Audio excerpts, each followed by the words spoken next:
का काम अपने बयान के जरिए किया है। आपको बता दें, उन्होंने कहा कि आज हिंदुस्तान में हमको बर्बाद कर दिया गया है, हमारी बस्तियों को जलाया गया है। अकबरुद्दीन ये भी कहते हैं कि सिर पर टोपी है तो गोली मारी जा रही है, अजान को रोका जा रहा है, हिजाब पर पाबंदी लगाई जा रही है, बीफ के नाम पर मारा जा रहा है। तो मुसलमानों को भड़काने की कोशिश कैसे अकबरुद्दीन ओवैसी एक बार फिर से कर रहे हैं, जरा देखिए। और साफ साफ वो ये कह रहे हैं कि आज हिंदुस्तान में हमको बर्बाद कर दिया गया, हमें चुन चुन कर मारा जा रहा है, सिर पर टोपी देख करके हमें गोली मारी जा रही है।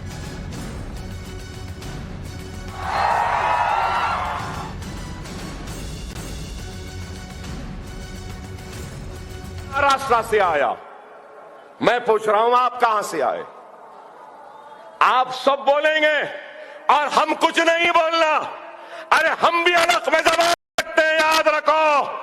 अगर हिंदुस्तान में लिंचिंग हो रही है, अदाब बंद करने की बात की जा रही है, अगर हिंदुस्तान में हिजाब पर पाबंदी है, तो मैं कहूंगा हैदराबाद में हमारा इत्तेहाद, तेलंगाना में हमारा इत्तेहाद इतना ताकतवर है कि किसी की मां नहीं जली जो हमारी अदा को बंद करे।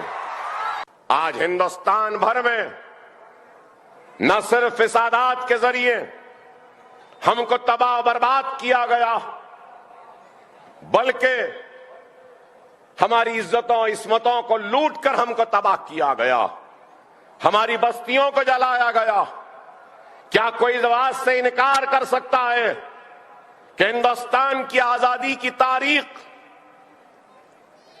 आजादी से लेकर आज की तारीख तक 55,000 से जायद फिसादात हिंदुस्तान में हुए और हर फिसाद में बस्तियां जली, इस्मतें लुटी, इज्जतें लुटी, बच्चे यतीम हुए, बहनें बेवा हुई और बूढ़े बाप के खांधों पर नौजवान बेटे की मैयतों का बोझ डाल दिया गया।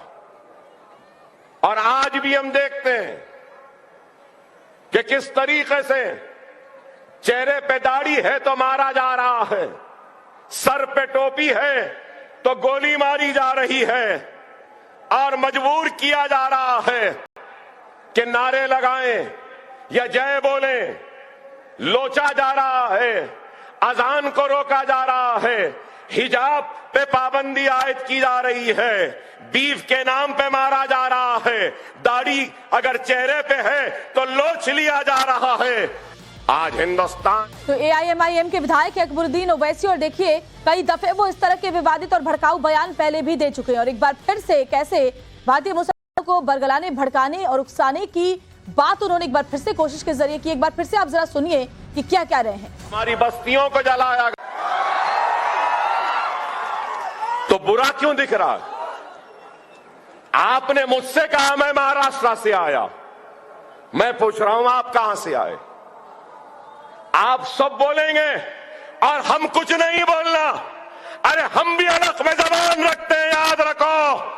अगर हिंदुस्तान में लिंचिंग हो रही है, अदाब बंद करने की बात की जा रही है, अगर हिंदुस्तान में हिजाब पर पाबंदी है, तो मैं कहूंगा हैदराबाद में हमारा इत्तेहाद, तेलंगाना में हमारा इत्तेहाद इतना ताकतवर है कि किसी की मां नहीं जली जो हमारी अदा को बंद करे।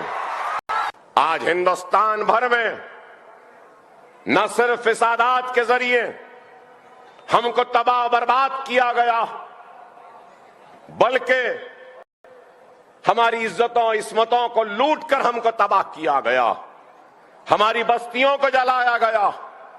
क्या कोई इस बात से इनकार कर सकता है कि हिंदुस्तान की आजादी की तारीख,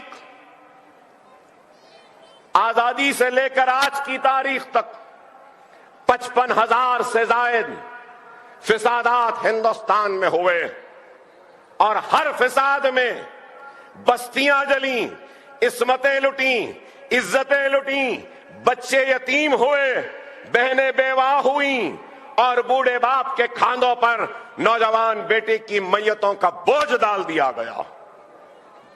और आज भी हम देखते हैं कि किस तरीके से चेहरे पे दाढ़ी है तो मारा जा रहा है, सर पे टोपी है तो गोली मारी जा रही है और मजबूर किया जा रहा है कि नारे लगाएं या जय बोलें।